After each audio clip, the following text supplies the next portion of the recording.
Academy. Hi everyone, welcome to Harish academy. ఈరోజు current అఫైర్స్లో భాగంగా each and every టాపిక్ని మనము డీటెయిల్గా డిస్కస్ చేసుకుందాం. ఇవాళ మన ఫస్ట్ టాపిక్ అవార్డ్స్కి సంబంధించి లతా దీనానాథ్ మంగేష్కర్ అవార్డ్ 2025 ఇయర్కి సంబంధించి లతా మంగేష్కర్ అవార్డుని Aditya Birla group of chairman Kumar మంగళం బిర్లా గారికి అందించారు. ఈయన ఈ పురస్కారాన్ని ఈ సంవత్సరం గెలుచుకున్నాడు. ఇక్కడ మనం ఫోకస్ చేయాల్సింది లతా మంగేష్కర్ గారు. ఈమె పేరిట ఈ అవార్డుని 2022లో ఏర్పాటు చేశారు. లతా మంగేష్కర్ గారు భారతీయ ప్రముఖ ప్లేబ్యాక్ సింగర్. ఈమెని నైటింగేల్ ఆఫ్ ఇండియా అని కూడా పిలుస్తారు, ఎందుకంటే ఈమె స్వరం చాలా అద్భుతంగా ఉంటుంది. కావున ఈమెని నైటింగేల్ ఆఫ్ ఇండియా, అలానే క్వీన్ ఆఫ్ మెలోడీ అని కూడా పిలుస్తారు. Queen of melody, nightingale of India, voice of millennium అని కూడా ఆమెకు కొన్ని బిరుదులు ఉన్నాయి. ఆమె 1929లో ఇండోర్లో జన్మించింది. అనగా అప్పుడు బ్రిటిష్ ప్రాంతం, అది బ్రిటిష్ పరిపాలిస్తున్న రోజులు. 1929లో ఇండోర్లో జన్మించింది. ఆమె 2022లో ముంబైలో మరణించింది. ఆమె మరణించిన తర్వాత ఈమె పేరిట ఈ అవార్డుని ఏర్పాటు చేశారు. ఈయన ఈ అవార్డుని గెలుచుకున్న 4వ వ్యక్తి. తొలిసారిగా 2022లో భారత ప్రధానమంత్రి నరేంద్ర మోడీ గారు ఈ అవార్డుని గెలుచుకున్నారు. ఆ తర్వాత 2023 ఇయర్కి సంబంధించి ప్రముఖ సింగర్ ఆశా భోన్స్లే గారు గెలుచుకున్నారు. ఆ తర్వాత 2024కి సంబంధించి ఇండియన్ యాక్టర్ అమితాబ్ బచ్చన్ గారు గెలుచుకున్నారు. ఇప్పుడు ఈ అవార్డుని గెలుచుకున్న 4వ వ్యక్తి కుమార్ మంగళం బిర్లా గారు. ఈ అవార్డు దక్కడానికి ముఖ్య కారణము ఈయన ఇండియన్ ఎకానమీకి సంబంధించి భారతీయ ఆర్థిక వృద్ధికి చాలా కృషి చేశాడని చెప్పేసి ముంబైలో ఈ అవార్డుని ఆర్ఎస్ఎస్ చీఫ్ శ్రీ మోహన్ భగవత్ గారి నుంచి ఈ అవార్డుని స్వీకరించారు. నెక్స్ట్ వన్, యూనివర్సిటీకి సంబంధించి ర్యాంకింగ్స్. ఆసియా ప్రాంతానికి సంబంధించి యూకేకి చెందిన టైమ్స్ మ్యాగజైన్ ఒక ర్యాంకింగ్స్ని విడుదల చేస్తుంది. Times Higher Education Asia University rankings 2025. ఈ ర్యాంకింగ్స్ ఆసియాలో ఉన్న సుమారుగా 35 దేశాల్లోని 853 యూనివర్సిటీలకి ర్యాంకింగ్ ఇచ్చింది. 35 దేశాల్లోని 853 యూనివర్సిటీలకి ర్యాంకింగ్ ఇచ్చింది. అందులో ఈ రిపోర్ట్ ఏమని చెప్తా ఉందంటే, టాప్ యూనివర్సిటీస్, ముఖ్యంగా ఫస్ట్ 2 టాప్ యూనివర్సిటీలు చైనావే ఉన్నాయి. టాప్ 10 యూనివర్సిటీల్లో కూడా చైనావే 5 యూనివర్సిటీలు ఉన్నాయని చెప్పేసి చెప్తా ఉంది. ఇక భారతదేశం నుంచి అత్యుత్తమ యూనివర్సిటీ వచ్చేసి బెంగళూరుకు చెందిన ఇండియన్ ఇన్స్టిట్యూట్ ఆఫ్ సైన్స్ నిలిచింది. ఇండియాలో ఫస్ట్ ప్లేస్ వచ్చేసి ఇండియన్ ఇన్స్టిట్యూట్ ఆఫ్ సైన్స్. అదే ఓవరాల్గా అయితే ఇండియన్ ఇన్స్టిట్యూట్ ఆఫ్ సైన్స్ బెంగళూరుకి ఓవరాల్గా ఆసియాలో 38th ర్యాంక్ వచ్చింది. ఇక టాప్ యూనివర్సిటీ ఆసియాలో టాప్ వచ్చేసి ఈ రిపోర్ట్ ప్రకారము ఫస్ట్ ప్లేస్లో చైనాకు చెందిన సింగ్వా యూనివర్సిటీ, సెకండ్ ప్లేస్లో మళ్ళీ చైనాకు చెందిన పెకింగ్ యూనివర్సిటీ. ఓవరాల్గా ఏమని చెప్తా ఉందంటే టాప్ 10లో 5 చైనా యూనివర్సిటీలే ఉన్నాయి. ఇక ఇండియా విషయానికి వస్తే టాప్ వచ్చేసి ఐఐసి బెంగళూరు, సెకండ్ ప్లేస్లో తమిళనాడుకు చెందిన అన్నా యూనివర్సిటీ, థర్డ్ ప్లేస్లో ఇండోర్కు చెందిన ఐఐటి ఇండోర్. అలానే టాప్ 200లో భారతదేశానికి చెందిన 14 యూనివర్సిటీలు కూడా చోటు సంపాదించుకున్నాయి. ఇక ఈ రిపోర్ట్లో ఇంకొక ముఖ్యమైన విషయం ఏంటంటే తొలిసారిగా 4 కంట్రీలకు చెందిన యూనివర్సిటీలకి ర్యాంక్ ఇవ్వడం జరిగింది. ఆ 4 కంట్రీలు వచ్చేసి ఉజ్బెకిస్తాన్, బహ్రెయిన్, మంగోలియా, సిరియా. ఈ 4 కంట్రీలకి తొలిసారిగా ర్యాంకింగ్ ఇవ్వడం జరిగింది. ఇది Times Higher Education Asia University ర్యాంకింగ్కి సంబంధించి. నెక్స్ట్ వన్, ఇండియా పాకిస్తాన్ రిలేషన్స్కి సంబంధించి. మొన్న ఇటీవల జమ్మూ కాశ్మీర్లోని పెహల్గాంలో ఉగ్రదాడిలో 26 మంది పౌరులు మరణించిన తర్వాత భారతదేశం ఉగ్రవాదాన్ని అరికట్టడానికి చాలా తీవ్రమైన చర్యలు తీసుకుంటా ఉంది. ముఖ్యంగా ఉగ్రవాదాన్ని ప్రోత్సహిస్తూ ఉన్న పాకిస్తాన్ను అరికట్టడానికి చాలా కీలకమైన చర్యలు కొన్ని తీసుకునింది. అందులో భాగంగా ఒకటి, అటారీ వాఘా బార్డర్ని మూసివేస్తున్నట్టు ప్రకటించింది భారత ప్రభుత్వము. ఇటీవల కేంద్ర క్యాబినెట్ కమిటీ ఆన్ సెక్యూరిటీ, ప్రధానమంత్రి నరేంద్ర మోడీ గారి అధ్యక్షత జరిగిన కేబినెట్ కమిటీ ఆన్ సెక్యూరిటీ కొన్ని కీలక నిర్ణయాలు తీసుకుంది. అందులో అటారీ వాఘా బార్డర్ని మూసివేస్తున్నామని చెప్పింది. అలానే ఇమ్మీడియట్గా పాకిస్తాన్కు చెందిన జాతీయులను దేశం విడిచి వెళ్ళిపోమని చెప్పేసి చెప్పింది. వాళ్ళకి జనరల్గా సార్క్ వీసా ఇస్తారు. సార్క్ ప్రోగ్రామ్ కింద సార్క్ వీసా ఇస్తారు. అయితే ఆ సార్క్ వీసాని బ్యాన్ చేసింది వాళ్ళకి. అలానే మరో ముఖ్యమైన నిర్ణయం వచ్చేసి ఇండస్ వాటర్ ట్రీటీ, సింధు జలాల నదీ ఒప్పందంకి సంబంధించి ఆ ఒప్పందాన్ని రద్దు చేస్తూ ఉన్నాము, ఆ ఒప్పందాన్ని అమలు చేయమని చెప్పేసి భారత ప్రభుత్వం ప్రకటించింది. దానికి ప్రతిచర్యగా పాకిస్తాన్ కూడా నిన్న షిమ్లా అగ్రిమెంట్ని మేము సస్పెండ్ చేస్తూ ఉన్నాము, మేము దీన్ని కొనసాగించబోమని చెప్పేసి పాకిస్తాన్ ప్రకటించింది. ఇక్కడ మనం ఫోకస్ చేయాల్సింది రెండు కీలకమైన ఒప్పందాలు, Indus water treaty, Shimla agreement. అలానే ఇండియా పాకిస్తాన్ రిలేషన్స్ ఎలా ఉన్నాయో తెలుసుకోవాలి. ఫస్ట్ ఇండస్ వాటర్ ట్రీటీ గురించి తెలుసుకోవాలి. ఈ సింధు జలాల నదీ ఒప్పందము 1960లో అప్పటి భారత తొలి ప్రధాని జవహర్లాల్ నెహ్రూ గారు, అప్పటి పాకిస్తాన్ ప్రెసిడెంట్ ఆయుబ్ ఖాన్ గారి మధ్య జరిగిన నదీ జలాల ఒప్పందం అన్నమాట. ఈ ఒప్పందం ప్రకారము ఇరు దేశాలు కూడా సయోధ్యగా ఇండస్ వాటర్స్ని షేర్ చేసుకోవాలని చెప్పేసి చెప్తాది. ఈ ఒప్పందంలో భాగంగా సింధు నదికి మూడు ట్రిబ్యూటరీస్, ముఖ్యంగా ఈస్టర్న్ సైడ్ తూర్పు దిక్కున ప్రవహించే రావి, బియాస్, సట్లెజ్ నదులపైన భారతదేశానికి హక్కు ఉంటుంది. పశ్చిమ దిక్కున ప్రవహించే జీలం, చీనాబ్, ఇండస్ పైన పాకిస్తాన్కి హక్కు ఉంటుందన్నమాట. అయితే ఈ ఒప్పందంలో ముఖ్యంగా 80% నీళ్ళని వాడుకునే హక్కు పాకిస్తాన్కి ఉంటుంది. దీనికి కారణం ఇండస్ వాటర్ అత్యధికంగా పాకిస్తాన్లో ప్రవహిస్తుంది. సుమారుగా 2900 కిలోమీటర్ల లెంగ్త్ కలిగిన ఇండస్ రివరు అత్యధిక భాగము పాకిస్తాన్లో ప్రవహిస్తుంది. కేవలం 20% సింధు నదీ జలాలను మాత్రమే భారతదేశము వాడుకుంటుంది. అయితే పశ్చిమ దిక్కున ప్రవహించే నదులైన జీలం, చీనాబులను కూడా భారతదేశం పరిమితంగా వాడుకోవచ్చు, వాటిని జల విద్యుత్తుకు, వ్యవసాయానికి సంబంధించి కూడా వాడుకోవచ్చు అని చెప్పేసి ఆ ట్రీటీ చెప్తుంది. అయితే పశ్చిమంగా వెళ్తూ ఉన్న ఆ నదులను పాకిస్తాన్లోకి పోకుండా అడ్డుకోవడానికి మాత్రము భారతదేశానికి హక్కు లేదని చెప్పేసి ఆ ఒప్పందం చెప్తుంది. ఈ ఒప్పందము వరల్డ్ బ్యాంక్ మీడియేషన్లో జరిగింది. 1960 సెప్టెంబర్ 19న ప్రపంచ బ్యాంకు మధ్యవర్తిత్వం వహించడంతో ఆ ఒప్పందం కుదిరింది. అది ఇండస్ వాటర్ ట్రీటీకి సంబంధించి. ఇక షిమ్లా అగ్రిమెంట్ విషయానికి వస్తే, ఈ షిమ్లా అగ్రిమెంట్ అనేది ఒక శాంతి ఒప్పందం. ఇరు దేశాల మధ్య 1971 యుద్ధం ముగిసిన తర్వాత హిమాచల్ ప్రదేశ్లోని సిమ్లాలో ఈ ఒప్పందం కుదిరింది. ఈ ఒప్పందం నాటి భారత ప్రధాని ఇందిరాగాంధీ గారు, అలానే పాకిస్తాన్ ప్రెసిడెంట్ జుల్ఫికర్ అలీ భుట్టో గారి మధ్యన ఈ ఒప్పందం కుదిరింది. ఈ ఒప్పందంలో 5 ప్రొవిజన్స్ ఉంటాయి. ఇవి ఎగ్జామ్ పాయింట్ ఆఫ్ వ్యూలో చాలా ఇంపార్టెంట్. ముఖ్యంగా యూపీఎస్సీ వాళ్ళకి ఈ ప్రొవిజన్స్ చాలా ఇంపార్టెంట్. షిమ్లా అగ్రిమెంట్లో 5 ప్రొవిజన్స్ ఉంటాయి, 5 సూత్రాలు ఉంటాయి. ఆ సూత్రాల గురించి మనం తెలుసుకోవాలి. ఈ షిమ్లా అగ్రిమెంట్ 1972 జూలై 2న కుదిరింది. ఇప్పుడు ఆ సిమ్లా ఒప్పందంలోని కీ ప్రొవిజన్స్ ఏమని చెప్తాయంటే 5. 1, సరిహద్దుల వెంబడి ఉన్న భద్రతా దళాలను మీరు ఉపసంహరించుకోవాలి, అలానే యుద్ధ ఖైదీలను విడుదల చేయాలి పరస్పరము. Troop withdrawal and exchange of prisoners first provision. ఇక రెండవ ప్రొవిజన్ వస్తే, ఇరు దేశాల మధ్య ఏ సమస్యలు ఉన్నా కూడా వాటిని శాంతియుతంగా చర్చల ద్వారా మాత్రమే పరిష్కరించుకోవాలి. Resolve all disputes through bilateral dialogues only. అది సెకండ్ ప్రొవిజన్. మూడవ ప్రొవిజన్ వచ్చేసి, ఇరు దేశాలు కూడా తమ సార్వభౌమత్వాన్ని గుర్తించాలి, పరస్పరం గౌరవించుకోవాలి. Respect for sovereignty and territorial integrity అనేది ఒక థర్డ్ ప్రొవిజను. ఇక ఫోర్త్ ప్రొవిజన్ వచ్చేసి, ఈ కాల్పుల విరమణ రేఖ ఏదైతే ఉందో దానిని ఇక నుంచి లైన్ ఆఫ్ కంట్రోల్గా మనము మార్చాలని చెప్పేసి 4వ ప్రొవిజన్ చెప్తుంది. The cease fire line from now onwards should be turn into line of control అని చెప్తుంది. అది 4వది. ఇక 5వ ప్రొవిజను చాలా ముఖ్యమైనది. ఈ సిమ్లా ఒప్పందంలో భాగంగా కాశ్మీర్ అంశాన్ని కూడా చేర్చారు. కాశ్మీర్ అంశాన్ని ఇరు దేశాలు కూడా 3వ దేశం జోక్యం లేకుండా పరిష్కరించుకోవాలి అని చెప్పేసి చెప్తుంది. Kashmir recognized as a bilateral issue, there should be no third party involvement in solving this issue అని చెప్తుంది. ఇది షిమ్లా ఒప్పందం గురించి.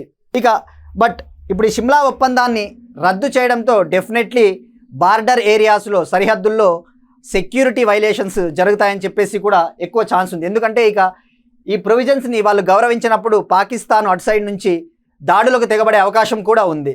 సో కొంతమంది ఆ ఎక్స్పర్ట్స్ ఏమంటా ఉన్నారంటే, ముఖ్యంగా ఇంటర్నేషనల్ రిలేషన్స్ ఎక్స్పర్ట్స్, మనం పాకిస్తాన్తో శాంతిని పునరుద్ధరించాలి అంటే ముఖ్యంగా కాన్ఫిడెన్స్ బిల్డింగ్ మెజర్స్ అని ఉంటాయి.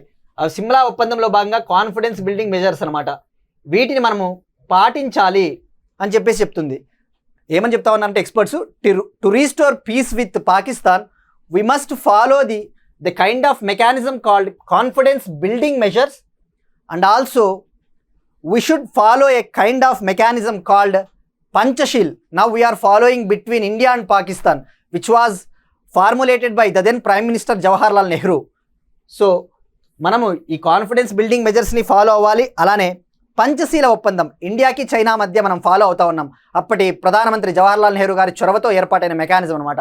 సో అటువంటివి కనుక మనము ఫాలో అయినట్టయితే పాకిస్తాన్తో శాంతి కూడా పాసిబుల్ అని చెప్పేసి కొంతమంది ఇంటర్నేషనల్ రిలేషన్స్ ఎక్స్పర్ట్స్ చెప్తా ఉన్నారు. సో ఇది ఇండియా పాకిస్తాన్ రిలేషన్స్ గురించి.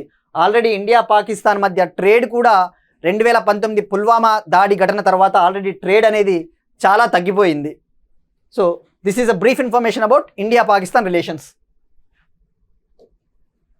నెక్స్ట్ వన్, దీనికి కంటిన్యూషన్గానే ఇండియా పాకిస్తాన్ రిలేషన్స్లో కంటిన్యూషన్ భాగంగానే ఆపరేషన్ టిక్కా, ఈ ఉగ్రదాడి తర్వాత ఇండియన్ ఆర్మీ ఆపరేషన్ టిక్కాను లాంచ్ చేసింది. ఈ ఆపరేషన్ టిక్కా అనగా ఈ జమ్మూ కాశ్మీర్ ప్రాంతంలో ఉగ్రవాదులను అరికట్టడానికి ఇండియన్ ఆర్మీ లాంచ్ చేసిన ఆపరేషన్. ఇందులో నేషనల్ ఇన్వెస్టిగేటింగ్ ఏజెన్సీకి చెందిన అధికారులు, సిఆర్పిఎఫ్, సిఏపిఎఫ్ చెందిన అధికారులు కూడా పాల్గొన్నారు. ముఖ్యంగా జమ్మూ కాశ్మీర్లోని ఉరీ జిల్లాలో ఉగ్రవాదులను ఏరివేస్తూ ఉన్నారు ఈ ఆపరేషన్ టిక్కాలో భాగంగా. మరి ఇక్కడ ఈ పహల్గామ్లో ఉగ్రదాడి ఘటన జరిగిన ప్రాంతం వచ్చేసి జమ్మూ కాశ్మీర్లోని అనంతనాగ్ జిల్లాలో ఉంటుంది. అది బైసరన్ అనే వ్యాలీలో ఈ దాడి ఘటన జరిగిందనమాట. ఈ బైసరన్ వ్యాలీ అనేది పచ్చిక బయళ్ళు, మీడోస్ అని చెప్పవచ్చు. మీడోస్ అంటే చాలా పచ్చగా ఉంటుంది. దీన్ని మినీ స్విట్జర్లాండ్ అని కూడా పిలుస్తారు. సో ఇది గుర్తుపెట్టుకోండి. బైసరన్ వ్యాలీ అనేది జమ్మూ కాశ్మీర్లోని అనంతనాగ్ డిస్టిక్లో ఉంటుంది. నెక్స్ట్ వన్, ఇంటర్నేషనల్ రిలేషన్స్కి సంబంధించి సౌత్ సూడాన్లో క్రైసిస్, దక్షిణ సూడాన్లో అంతర్యుద్ధం. దక్షిణ సూడాన్ తొలిసారిగా 2013 నుంచి 2016 మధ్య తీవ్రమైన అంతర్యుద్ధాన్ని ఎదుర్కొనింది. అప్పుడు సుమారుగా 4 లక్షల మంది జనాభా మరణించారు. అయితే ఈ అంతర్యుద్ధం రావడానికి ముఖ్య కారణము యాక్చువల్లీ ఇది ఇద్దరు పొలిటికల్ లీడర్స్ మధ్య వచ్చిన ఒక వివాదం అని చెప్పవచ్చు. ఆ తర్వాత ఈ వివాదము ఒక జాతుల మధ్య వివాదంగా తలెత్తింది. ప్రజెంట్ సౌత్ సూడాన్ అధ్యక్షుడు సల్వా కియర్కు సౌత్ సూడాన్ ఉపాధ్యక్షుడు రియేక్ మచార్కు మధ్య నెలకొన్న వ్యక్తిగత విభేదాలు తారాస్థాయికి చేరడం వల్ల అవి కాస్త జాతుల ఘర్షణగా మారింది. దీనికి ముఖ్య కారణము సౌత్ సూడాన్ అధ్యక్షుడు సల్వా కియర్ డింకా జాతికి చెందినవాడు. ఈయన డింకా జాతికి చెందినవాడు. ఉపాధ్యక్షుడు రియేక్ మచారు నుయర్ జాతికి చెందినవాడు. ఇక సౌత్ సూడాను 2011లో ఇండిపెండెన్స్ పొందింది. ఈ అంతర్యుద్ధాన్ని ఎదుర్కోవడానికి ఐక్యరాజ్య సమితి భద్రతా మండలి, యునైటెడ్ నేషన్స్ సెక్యూరిటీ కౌన్సిల్ చొరవ చూపాలని చెప్పేసి కూడా వీళ్ళు వినతి ఇస్తూ ఉన్నారు. This is about south Sudan internal conflict. Next one, తెలంగాణకు సంబంధించి ఒక ఇంపార్టెంట్ సమ్మిట్ తెలంగాణ ప్రభుత్వము నిర్వహిస్తూ ఉంది. ఇవాళ మొదలయ్యింది. హైదరాబాద్లోని హెచ్ఐసిసి నోవాటెల్ హోటల్లో మొదలైంది. దీని పేరు వచ్చేసి భారత్ సమ్మిట్. ఇందులో సుమారుగా 100కు పైగా దేశాలకు చెందిన 450 డెలిగేట్లు ఇందులో పార్టిసిపేట్ చేస్తూ ఉన్నారు. ఈ సమ్మిట్ ముఖ్య ఉద్దేశం వచ్చేసి ప్రపంచానికి తెలంగాణ ఏ విధంగా ఎదుగుతూ ఉంది, ప్రపంచానికే తెలంగాణ ఒక రోల్ మోడల్గా ఎదుగుతూ ఉందని చెప్పేసి చూపించుకోవడమే ఈ సమ్మిట్ ముఖ్య ఉద్దేశము. అలానే ఈ సమ్మిట్లో భాగంగా ఇతరత్ర విషయాలు కూడా, ముఖ్యంగా మనం ఎదుర్కొంటా ఉన్న సవాళ్ళు, క్లైమేట్ చేంజ్ కావచ్చు, జెండర్ జస్టిస్, జెండర్ ఇన్ఈక్వాలిటీ, లింగ అసమానత్వం కావచ్చు, లేదంటే we're already going through pluralism అంటే ఇంటర్నేషనల్ రిలేషన్స్లో మల్టీలాటరలిజం అంటారు. అలాంటి ఇష్యూసు, అలానే పెట్టుబడులకు సంబంధించి ఇటువంటి విషయాలన్నీ కూడా 2 రోజుల పాటు చర్చించబోతూ ఉన్నారు. ఇక్కడ ఈ సమ్మిట్కు ఏఐసిసి ప్రెసిడెంట్ మల్లికార్జున్ ఖర్గే గారు, అలానే రాహుల్ గాంధీ, ప్రియాంక గాంధీ, అలానే వివిధ దేశాలకు చెందిన గవర్నమెంట్ హెడ్స్ కూడా అటెండ్ అవుతూ ఉన్నారు, ఎంపీలు అందరూ. థీమ్ వచ్చేసి delivering global justice. Theme delivering global justice. ఇంకా డీటెయిల్గా చెప్పాలంటే to deliver global justice the world unites in Hyderabad. To deliver global justice the world unites in Hyderabad. Next one LGBTQ వాళ్ళ రైట్స్కి సంబంధించి ఎల్జీబీటీక్యూ ప్లస్ రైట్స్కి సంబంధించి ఒక నివేదిక. L stands for lesbian, gay, bisexual, transgender, queer community అనమాట. ఈ కమ్యూనిటీలు సమాజంలో ఏ విధంగా మెలుగుతూ ఉన్నారు, వీళ్ళని సమాజం యాక్సెప్ట్ చేస్తూ ఉందా లేదా, వీళ్ళకి ఎంత మేరకు ఆర్థిక అవకాశాలు ప్రభుత్వాలు కల్పిస్తూ ఉన్నాయని చెప్పేసి, ముఖ్యంగా ప్రపంచ దేశాల్లో ఉన్న సిటీలు వీళ్లకు ఏ విధంగా అవకాశాలు ఎదగడానికి అవకాశాలు కల్పిస్తూ ఉన్నారా లేదా అని చెప్పేసి ఒక రిపోర్టు విడుదల చేయడం జరిగింది. అది open for business city ratings 2025. Open for business city ratings 2025 అనమాట. ఈ రిపోర్ట్ ఏం చెప్తా ఉందంటే 3 రేటింగ్లు ఇచ్చారు. ఎవరైతే ఎల్జీబీటీక్యూ పీపుల్కి మంచిగా అవకాశాలు కల్పిస్తూ ఉన్నారో ఏ ర్యాంకింగ్ అని, A rating, B rating, C rating అని. ఏ రేటింగ్ వచ్చేసి హయ్యెస్ట్ రేటింగ్ అనమాట, అంటే ఇక అత్యుత్తమ అవకాశాలు వాళ్ళకి ఇస్తూ ఉంది. ఏ రేటింగ్లో సింగపూర్ సిటీ చోటు దక్కించుకుంది. ఏ రేటింగ్ సింగపూర్, బి రేటింగ్ అయితే థాయిలాండ్లోని బ్యాంకాక్ సిటీ.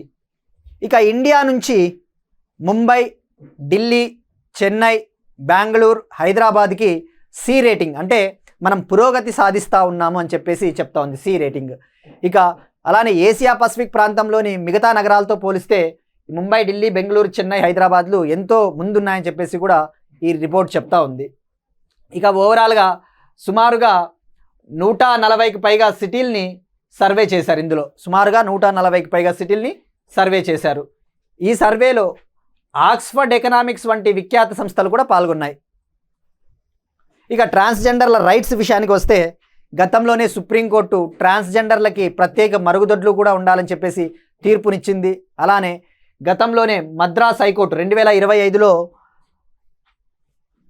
స్వలింగ సంపర్కం అనేది రుగ్మత కాదు, స్వలింగ సంపర్కం అనేది ఒక సోషల్ ట్యాబు కాదని చెప్పేసి కూడా మద్రాస్ హైకోర్టు గతంలో తీర్పునిచ్చింది. ఆల్రెడీ కొన్ని companies, private companies, Tata group, Mahindra steel, ఇటువంటి కంపెనీస్ ఆల్రెడీ ఈ ట్రాన్స్జెండర్స్ కోసము చర్యలు చేపడతా ఉన్నాయి. ఇక ఇవాల్టి క్వశ్చన్, ఇటీవల ఏ దేశం బుడాపెస్ట్ ప్రైడ్ ఈవెంట్ అనే LGBTQ+ సమావేశాలను నిషేధించడానికి రాజ్యాంగ సవరణను ఆమోదించింది? మనము ఇందాక LGBTQ రైట్స్ గురించి డిస్కస్ చేసుకున్నాం కాబట్టి దీనికి కంటిన్యూషనే. ఇటీవల మనము డిస్కస్ కూడా చేసుకున్నాం. ఒక కంట్రీ LGBTQలు యాన్యువల్గా గ్యాదర్ అవుతారు, ప్రతి సంవత్సరం కూడా ఒక పబ్లిక్ సెలబ్రేషన్ చేసుకుంటారు. దాన్నే బుడాపెస్ట్ ప్రైడ్ అని ఈవెంట్ పిలుస్తారు. బుడాపెస్ట్ ప్రైడ్ అనే ఒక ఈవెంట్. ఆ ఈవెంట్ని బ్యాన్ చేస్తూ కాన్స్టిట్యూషనల్ అమెండ్మెంట్ పాస్ చేసింది ఒక కంట్రీ. ఆ కంట్రీ పేరేది? Recently which country passed constitutional amendment act to ban LGBTQ+ gatherings event called Budapest Pride? Option A Slovakia, option B Poland, option C Portugal, option D Hungary. మీరు observe చేస్తే ఈ 4 options కూడా మనం already ఈ 4 దేశాల్లోని 2 దేశాలకు ఇటీవల ఇండియన్ ప్రెసిడెంట్ ద్రౌపది ముర్ము గారు పర్యటించారు ఈ 4 ఆప్షన్స్లో. అవి ఏవో కామెంట్ చేయండి. అలానే ఈ క్వశ్చన్కి ఆన్సరు. ఇంకొక కంట్రీ కూడా ఇందులో ఇటీవల ఇంటర్నేషనల్ క్రిమినల్ కోర్టు నుంచి వైదొలిగింది.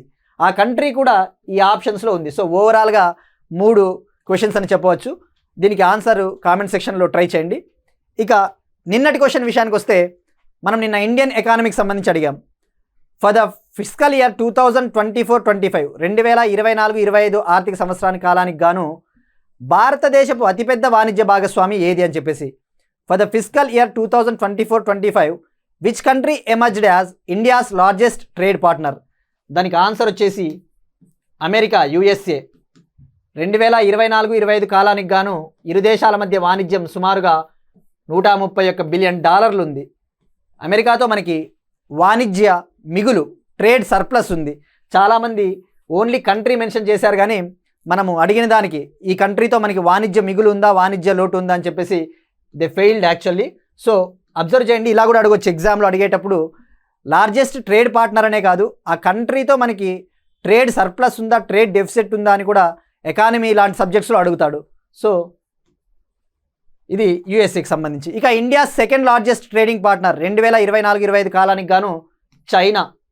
చైనాతో మనకి ట్రేడ్ డెఫిసిట్ ఉంది, వాణిజ్య లోటు ఉంది. సో అది గుర్తుపెట్టుకోండి. నెక్స్ట్ వన్, భారతదేశపు స్టీల్ రంగాన్ని, ఉక్కు రంగాన్ని అభివృద్ధి చేయడానికి ఇండియా స్టీల్ 2025 కాన్ఫరెన్స్ స్టార్ట్ అయింది. ఇది ముంబైలో స్టార్ట్ అయింది. ఏప్రిల్ 24 అనగా నిన్న స్టార్ట్ అయింది. 24 to 26 రేపటి వరకు జరుగుతూ ఉంది, 3 రోజుల పాటు. ఇది 6th ఎడిషన్, 6వ ఎడిషన్. దీని ముఖ్య ఉద్దేశము భారతదేశ స్టీల్ రంగాన్ని, ఉక్కు రంగాన్ని అభివృద్ధి చేయడం అని చెప్పేసి దీని ముఖ్య ఉద్దేశము. ఇక ప్రధానమంత్రి నరేంద్ర మోడీ గారు కూడా పిలుపునిచ్చారు. ఈ సదస్సులో భాగంగా వర్చువల్గా మాట్లాడుతూ భారతదేశంలో ఉక్కు రంగాన్ని అభివృద్ధి చేయాలంటే మనకు ఉన్న ఇనుప ఖనిజాలని, ముఖ్యంగా ఐరన్ ఓర్స్ని మనము యూటిలైజ్ చేసుకోవాలి, వాటి నుంచి ఉత్పత్తి బాగా చేయాలని చెప్పేసి కూడా చెప్పారు. ఇక ఇండియన్ స్టీల్ ఇండస్ట్రీ విషయానికి వస్తే భారతదేశపు ఉక్కు పరిశ్రమ అనేది చాలా డిమాండింగ్. ప్రపంచంలో చాలా దేశాలు ఆల్రెడీ స్టీల్కి డిమాండ్ తగ్గిపోతూ ఉంది. ప్రపంచ దేశాల్లో స్టీల్కి డిమాండ్ తగ్గిపోతూ ఉంటే ఇండియాలో మాత్రము స్టీల్కి డిమాండ్ ఎవ్రీ ఇయర్ పెరుగుతుంది. ఎవ్రీ ఇయర్ 8 to 10% రేట్తో భారతదేశంలో స్టీల్కి డిమాండ్ పెరుగుతుంది. ఇంకా స్టీల్ విషయానికి వస్తే ప్రపంచంలోనే స్టీల్ని ఉత్పత్తి చేస్తూ ఉన్న, అలానే వినియోగిస్తూ ఉన్న దేశం వచ్చేసి 2వ అతిపెద్ద దేశం భారతదేశం. World's second largest producer and consumer of steel is India. ఇక స్టీల్ ప్రొడక్షన్ విషయానికి వస్తే, ఇండియాలో స్టీల్ ఉత్పత్తి విషయానికి వస్తే 2023-24 కాలానికి గాను 179 మిలియన్ టన్నుల స్టీల్ ఉత్పత్తి అయింది. టార్గెట్ మనం ఏమని పెట్టుకున్నామంటే 2030 నాటికి స్టీల్ ఉత్పత్తి ఇండియాలో 300 మిలియన్ టన్నులకి తీసుకుని వెళ్ళాలని చెప్పేసి టార్గెట్ పెట్టుకున్నాం. ఇక స్టీల్ ఎక్స్పోర్ట్స్ విషయానికి వస్తే, స్టీల్ ఎగుమతుల విషయానికి వస్తే 2023-24 కాలానికి గాను 25 మిలియన్ టన్నుల ఎగుమతులు చేశాం. టార్గెట్ వచ్చేసి 2047 నాటికి 500 మిలియన్ టన్నులకి ఎగుమతి చేయాలని చెప్పేసి కూడా టార్గెట్ పెట్టుకున్నాం. నెక్స్ట్ వన్, కోరల్ బ్లీచింగ్ సంబంధించి ప్రపంచంలో పగడపు దిబ్బలు, కోరల్ రీఫ్స్ అంటే సముద్రాల్లో నివసించే ఒక రకమైన జీవులు అని చెప్పవచ్చు, మెరైన్ ఆర్గానిజమ్స్. యుఎస్ఏకు చెందిన ఒక రిపోర్టు ఏమని చెప్తా ఉంది అంటే, ప్రపంచవ్యాప్తంగా ఇప్పుడు 4వ గ్లోబల్ కోరల్ బ్లీచింగ్ ఈవెంట్ జరుగుతూ ఉంది. సో దీనివల్ల సుమారుగా ప్రపంచవ్యాప్తంగా ఉన్న 84% కోరల్ రీఫ్స్, 84% పగడపు దిబ్బలు అంతరించిపోయే ప్రమాదంలో ఉన్నాయని చెప్పేసి అమెరికాకు చెందిన national oceanic and atmospheric administration, national oceanic and atmospheric administration మరియు ఇంటర్నేషనల్ కోరల్ రీఫ్ ఇనిషియేటివ్, అంతర్జాతీయ పగడపు దిబ్బల ప్రోగ్రాం ఒక రిపోర్ట్ని విడుదల చేసింది. ఇప్పుడు ప్రపంచవ్యాప్తంగా 4వ కోరల్ బ్లీచింగ్ ఈవెంట్ని మనం చూస్తూ ఉన్నామట. కోరల్ బ్లీచింగ్ అంటే ఏం లేదు, టెంపరేచర్స్ పెరిగినప్పుడు, ఉష్ణోగ్రతలు, క్లైమేట్ చేంజ్ పెరుగుతూ ఉన్న కారణంగా ఈ సముద్రపు జీవులు అంతరించిపోతూ ఉన్నాయి. వాటి రంగును కోల్పోయి అవి అంతా పూర్తిగా క్షీణిస్తూ ఉన్నాయన్నమాట. దీనినే కోరల్ బ్లీచింగ్ అంటారు. తొలిసారిగా ఫస్ట్ గ్లోబల్ కోరల్ ఈవెంట్, మొదటి అంతర్జాతీయ కోరల్ బ్లీచింగ్ 1998 సంవత్సరంలో నమోదయ్యింది. అప్పుడు కేవలం 21% పగడపు దిబ్బలు మాత్రమే క్షీణించిపోయాయి. అంతర్జాతీయంగా 21% కోరల్ రీఫ్స్ అఫెక్ట్ అయినాయి. అప్పుడు 2వ అంతర్జాతీయ కోరల్ బ్లీచింగ్ ఈవెంటు 2010లో నమోదైంది. అప్పుడు ప్రపంచవ్యాప్తంగా ఉన్న 37% కోరల్ రీఫ్స్ క్షీణించిపోయాయి. 3వ గ్లోబల్ కోరల్ బ్లీచింగు 2014 నుంచి 2017 మధ్య నమోదైంది. అప్పుడు 68% కోరల్ రీఫ్స్ నశించిపోయాయి.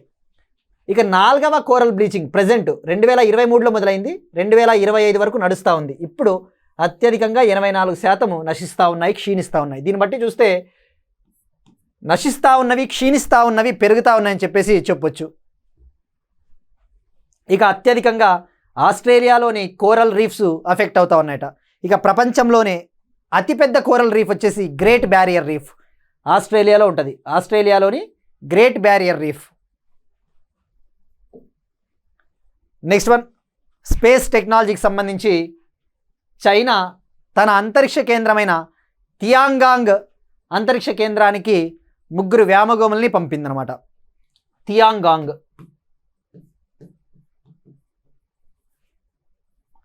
ఇది చైనాస్ ఓన్ స్పేస్ స్టేషన్ అని చెప్పవచ్చు. అంటే ఇది భూకక్షలో పరిభ్రమిస్తుంటుంది. భూకక్షలో పరిభ్రమిస్తూ ఉంటుంది. అంటే లో ఎర్త్ ఆర్బిట్ అని చెప్పవచ్చు. ఇప్పుడు ఇంటర్నేషనల్ స్పేస్ స్టేషన్ కూడా సుమారుగా 450 కిలోమీటర్ల పరిధిలో. నెక్స్ట్ వన్ వచ్చేసి చైనా తన అంతరిక్ష కేంద్రానికి 3 వ్యోమగాముల్ని పంపింది. చైనా తన సొంత అంతరిక్ష కేంద్రమైన తియాంగాంగ్ స్పేస్ స్టేషన్కి 3 వ్యోమగాముల్ని పంపింది. దీనికి కారణం ఆల్రెడీ ఆ స్పేస్ స్టేషన్లో 3 ఉన్నారు. వాళ్ళ ప్లేస్లో ఇప్పుడు మరో 3ని పంపబోతా ఉంది. చైనా ప్రతి 6 నెలలకు ఒకసారి తన సొంత అంతరిక్ష కేంద్రంలో ఉన్న వ్యోమగాముల్ని ఎప్పటికప్పుడు మారుస్తూ ఉంటుంది. ఎందుకంటే వాళ్ళని కింద భూమి మీదకి తీసుకొని వచ్చి వేరే వాళ్ళని పంపిస్తూ ఉంటుంది. వీళ్ళు అక్కడ పరిశోధనలు చేపడతారు. ఇప్పుడు మరో 3ని షెంజౌ 20 అనే వ్యోమనౌక ద్వారా, షెంజౌ 20 అనే ఒక స్పేస్ క్రాఫ్ట్ ద్వారా తియాంగాంగ్కి పంపింది. ఈ తియాంగాంగ్ స్పేస్ స్టేషన్ అనేది similar to international space station. ఈ భూకక్షలో సొంత అంతరిక్ష కేంద్రాన్ని కలిగిన ఏకైక దేశము చైనా.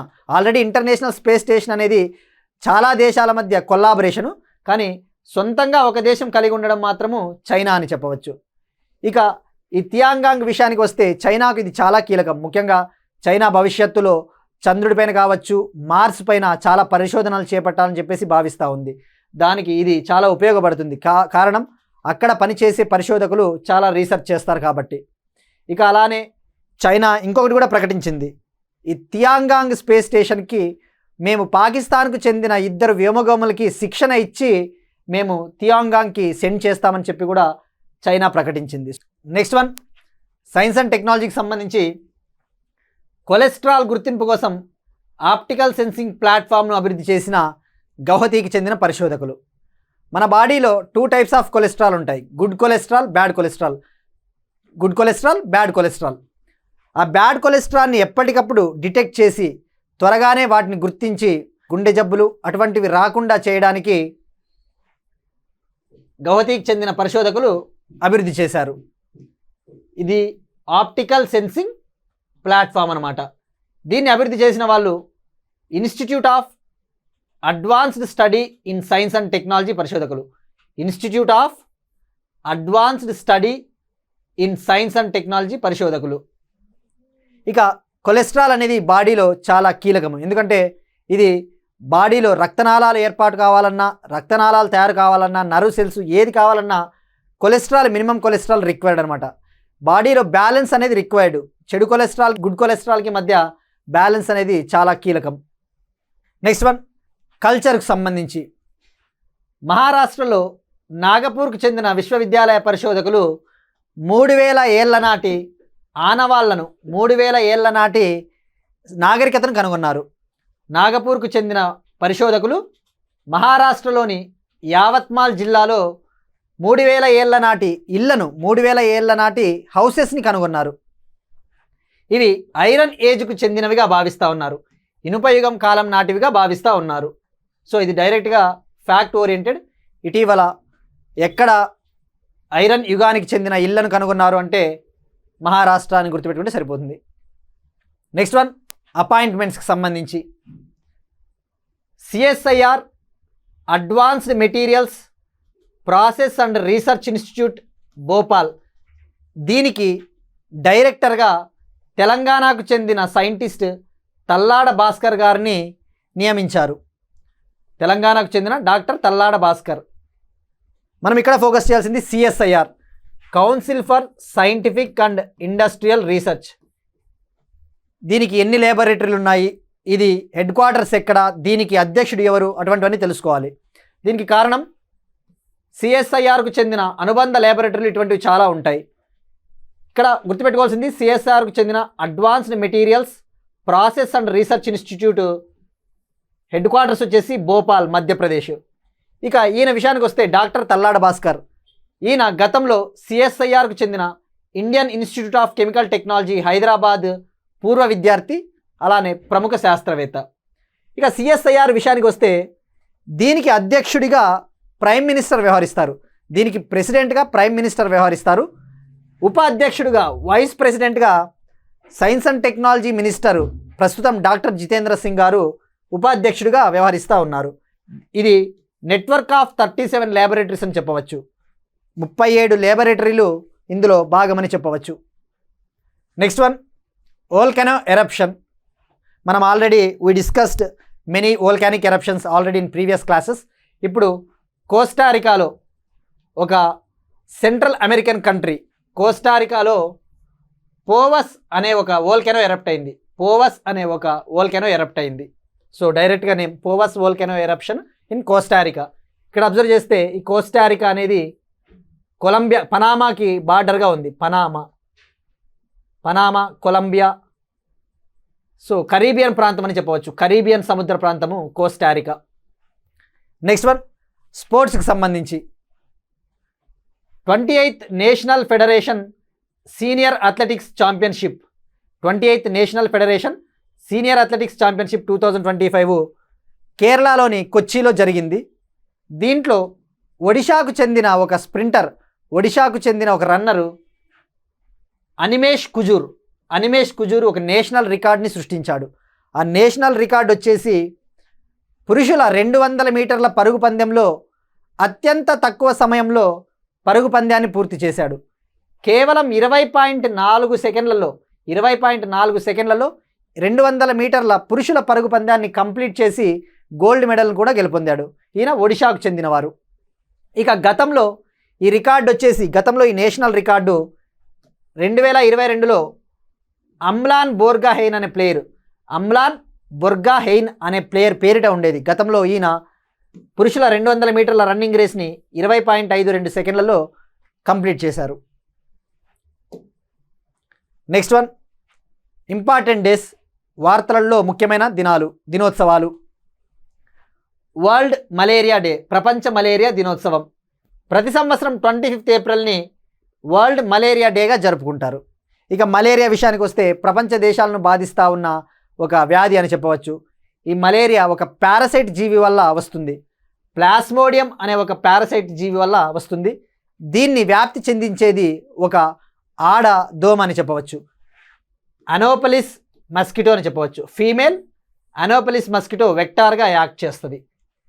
థీమ్ వచ్చేసి ఈ సంవత్సరము malaria ends with us, reinvest, reimagine, reignite. Malaria ends with us, reinvest, reimagine, reignite. That's it. These are today's current affairs. మనం ఒకసారి క్విక్గా రీక్యాప్ చూద్దాం. కుమార్ మంగళం బిర్లాకు Lata Dinanath Mangeshkar award 2025. Times Higher Education Asia University rankings 2025. Shimla అగ్రిమెంట్ను రద్దు చేసిన పాకిస్తాన్, భారత్ పాక్ సంబంధాలు. ఆపరేషన్ టిక్కా, దక్షిణ సూడాన్ అంతర్యుద్ధం, Bharat summit in Hyderabad, LGBTQ+ రేటింగ్లో హైదరాబాద్కు C rating, 6th edition of India steel conference 2025, 4వ గ్లోబల్ కోరల్ బ్లీచింగ్, చైనా అంతరిక్ష కేంద్రాన్ని చేరిన వ్యోమగాములు, కొలెస్ట్రాల్ గుర్తింపు కోసం ఆప్టికల్ సెన్సింగ్ ప్లాట్ఫామ్ను అభివృద్ధి చేసిన గౌహతికి చెందిన పరిశోధకులు, మహారాష్ట్రలో బయటపడిన 3000 ఏళ్ల నాటి నాగరికత, సిఎస్ఐఆర్ AMPRI డైరెక్టర్గా డాక్టర్ తల్లాడ భాస్కర్, కోస్టారికాలో ఎరప్ట్ అయిన పోవాస్ వోల్కనో, పురుషుల 200 మీటర్ల పరుగు పందెంలో జాతీయ రికార్డు సృష్టించిన ఒడిషాకు చెందిన Animesh Kujur, world malaria day. That's it. These are today's current affairs. ఈ వీడియో కనుక మీకు నచ్చినట్టయితే లైక్ చేయండి, కామెంట్ చేయండి, షేర్ చేయండి. అలానే నిన్న చాలామంది అడిగారు, కొంతమంది కామెంట్స్లో 18 minutes తక్కువ ఉంది సార్ చేయండి అని చెప్పేసి. నిన్న కొన్ని సమయాభావ పరిస్థితుల వల్ల 20 మినిట్స్ చేసాం, కానీ చాలా టాపిక్స్ నిన్న ఆల్రెడీ డిస్కస్ చేసాం. ఇక ఒకవేళ అలా ఏమన్నా ఉన్నా కూడా తప్పకుండా నెక్స్ట్ డే మనం కంటిన్యూ చేస్తాం. సో వరీ అవ్వాల్సిన అవసరం లేదు. Definitely we are covering maximum issues. ఇక ఏవైనా మిగిలిపోయినా కూడా మనం నెక్స్ట్ రోజు కంటిన్యూ చేస్తూ ఉంటాము.